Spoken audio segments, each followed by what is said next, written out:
depuis toujours, je suis amoureux des pierres.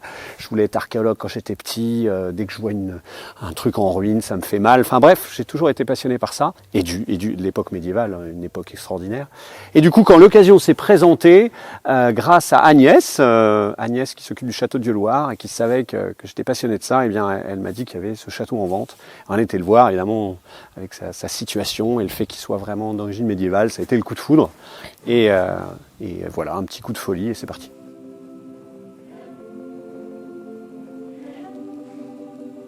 Le château, il a 1000 ans d'histoire. Alors certes, il y a 1000 ans, il n'était pas comme ça, on était sur une motte féodale, c'était sûrement un château en bois, mais les premiers seigneurs de Jaulny, on est au début de l'an 1000. Et il y a effectivement plein d'histoires de familles, cette famille de Jaulny sur plusieurs siècles, des dizaines de générations de seigneurs, cette bâtisse qui fait face au Rupdemas, qui fait face à la frontière avec le duché de Bar, ce lien avec le château de Prégny, deux grandes familles qui se disputent le château, deux seigneurs en même temps, rendez-vous compte, la famille des Armoises, la famille de Jaulny avec des échanges de châteaux, le château de Bouc. Enfin bref, il y a une histoire assez passionnante. Cette pièce, on l'appelle la salle au portrait. C'est sûrement la pièce qui est la plus connue, je dirais, de ce château, de par le portrait, justement.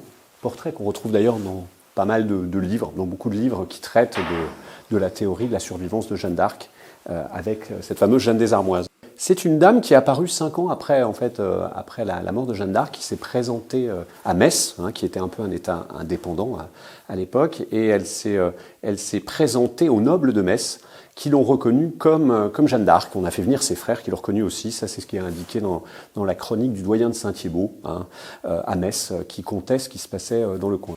Donc elle s'est mariée avec Robert des Armoises, le séduisant chevalier Robert, et plus âgée qu'elle, elle l'a rencontré au duché de Luxembourg. Et puis après, ils se sont mariés à Arlon. Voilà. Donc c'est le début d'une aventure où ils sont allés à Orléans. Orléans qui l'a reconnue aussi comme Jeanne d'Arc pendant toute sa vie. Ils lui ont même payé une grande dot en remerciement. Et là, on voit le jardin à la française, parce qu'on a le château.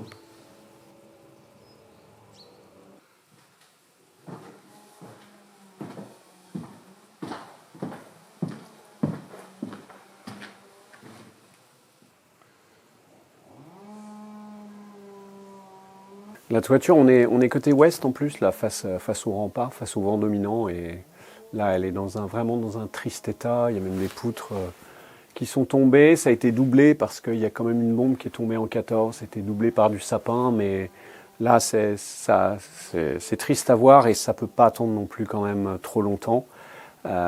Donc c'est vraiment l'urgence absolue de ce château, c'est vraiment la toiture et spécialement cette aile-là. C'est un gros chantier de pierre de taille, alors on ne va pas changer toute la toiture, on ne peut pas, il y en a déjà pour 1,5 million, 2 millions le tout, mais au moins déjà changer les pièces en bois qui le méritent et refaire le toit. Donc voilà, ça c'est la première urgence sur laquelle heureusement qu'on est aidé par le loto du patrimoine et puis par la DRAC et la région certainement. Ce loto du patrimoine, vous y attendiez ? On l'espérait et ça a été vraiment une grande joie, c'est un grand encouragement parce que c'est une somme qui est importante et en plus c'est un coup de projecteur, on l'a vu.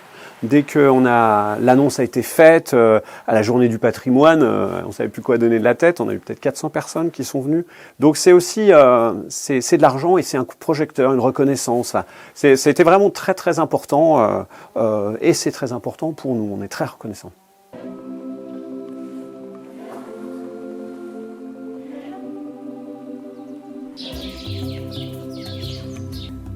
L'aventure, elle est même au-delà de ce que j'imaginais, notamment en termes de rencontres humaines, de gens qui sont venus du village ou d'ailleurs. Ces belles rencontres, le fait d'être ensemble à vouloir sauver ce château qui appartient à tout le monde finalement, c'est vraiment au-delà des espérances. Et puis tous les artistes qui sont venus, le théâtre, le concert. C'est vraiment, il y a un côté catalyseur dans un château, catalyseur de rencontres, catalyseur de choses. Non, je suis, comme dirait l'autre, là où je souhaitais être, à ma place dans l'univers, pleinement heureux. Vraiment.